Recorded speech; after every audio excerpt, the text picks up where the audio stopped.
ব্যাঙ্গালোরের অন্যতম একটি উৎসবের মধ্যে এটি। তো চলে এসেছি, আমাদের বাড়ির পাশেই হচ্ছিল। তো ভাবলাম বাড়িতে থেকে কীভাবে সন্ধ্যাবেলা একটু ছেলেকে নিয়ে ঘুরে আসা যাক। তো সব থেকে ভালো ব্যবস্থা এখানে করেছে জলের। তো সবাই যেন এই জলটা উপভোগ করতে পারে, পান করতে পারে, তার জন্য ব্যবস্থা করেছে। আর এখানে খাওয়া দাওয়ার ব্যবস্থা আছে। এইখানকার পুজোর মধ্যে একটা ভালো জিনিস যেটা লক্ষ্য করি, যে এখানে প্রসাদ দেয় না। প্রসাদ দেয় না, আবার না প্রসাদ দেয়, কিন্তু থালা ভর্তি ভর্তি করে দেয়, মানে পেট ভরে সবাই খেয়ে যেতে পারে সেরকম ব্যবস্থা করে। তো এটা ছিল একটা গণেশ পুজো। তো গণেশ পুজো উপলক্ষে এই সব আয়োজন। আমার ছেলেকে নিয়ে উপরে চলে আসলো বরমশাই, আর পাশে একটা ছেলে ওকে হেল্প করছিল। তো ওই চিনতে পারছে না, তো তাই একটু ভয় করছে।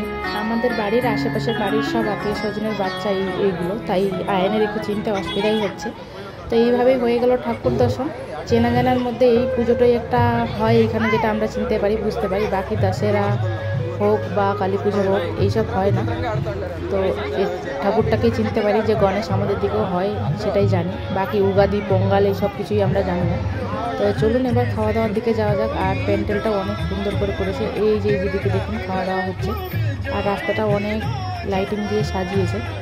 তো এখানে খাওয়া দাওয়ার মধ্যে অনেক রকম ভ্যারাইটি রাখে, যেমন ভেজ বিরিয়ানি, সঙ্গে রায়তাটা তৈরি হয় টক দই দিয়ে। তার সঙ্গে থাকে একটু কাঁচা লঙ্কা, পেঁয়াজ, শসা আর ধনেপাতা দিয়ে মিক্স করে, সেটাকে রায়তা বলে। সঙ্গে ছিল কেশরি ভাত।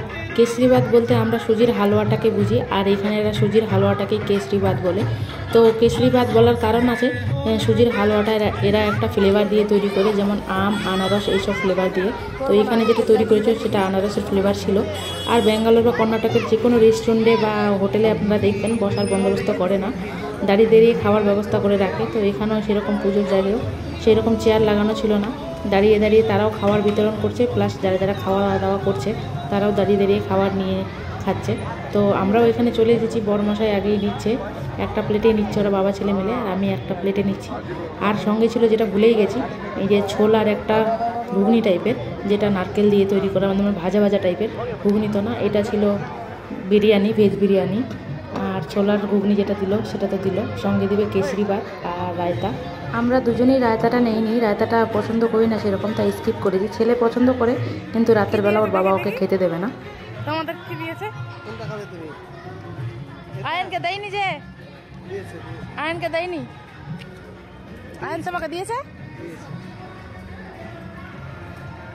এইসবই ছিল আজকের মেনুতে। তো ছেলেকে এখানে গাড়িতে বসিয়ে দিয়েছি, গাড়ির এখানে এসে আমরা খাওয়া দাওয়া করছি, যাতে আমরাও ভালো করে খাওয়া দাওয়াটা করতে পারি। তো ওকে গাড়িতে বসিয়ে দিলাম, আর সঙ্গে আমরা দাঁড়িয়ে দাঁড়িয়ে খাওয়া দাওয়া করে নিলাম। সবাই চারিদিকে দেখুন দাঁড়িয়ে দাঁড়িয়ে খাওয়া দাওয়া করছে। তো এখানকার এটাই ভালো লাগে যে প্রসাদা অল্প অল্প রাখে না, মানে বেশি করেই রাখে, যাতে সবাই পেট ভরে খেয়ে যেতে পারে। সঙ্গে রাস্তাটাও দেখুন কত সুন্দর ডেকোরেশন করেছে, তাই আপনাদের সঙ্গে তুলে ধরছি রাস্তাটার ভিউটা। অনেক বড় করে ডেকোরেশন করেছে, মানে অনেক দূর থেকে যেন মানুষ বুঝতে পারে যে এই গলিতে পুজো হচ্ছে। তো আমরা এক গাড়িতে করে এসেছিলাম, কারণ আমাদের বাড়ির পাশের গলিতে হচ্ছিল, তাই কিন্তু আওয়াজ আসছিল, ওই জন্যই আমরাও এসেছিলাম। আর দিনের ভাগে দেখে গেছিলাম ডেকোরেশন, তাই একটু সন্ধ্যাবেলা চলে এসেছিলাম ঘুরতে দেখতে। তো এই ছিল পূজা মণ্ডপ। আর কেমন লাগলো অবশ্যই জানাবেন। ব্যাঙ্গালোরের পূজা মণ্ডপ, খাওয়া দাওয়া প্লাস গণেশা পূজা, একটা আমাদের মানে বাঙালিদের চেনা জানা পূজার মধ্যে আরেকটা অন্যতম পুজো।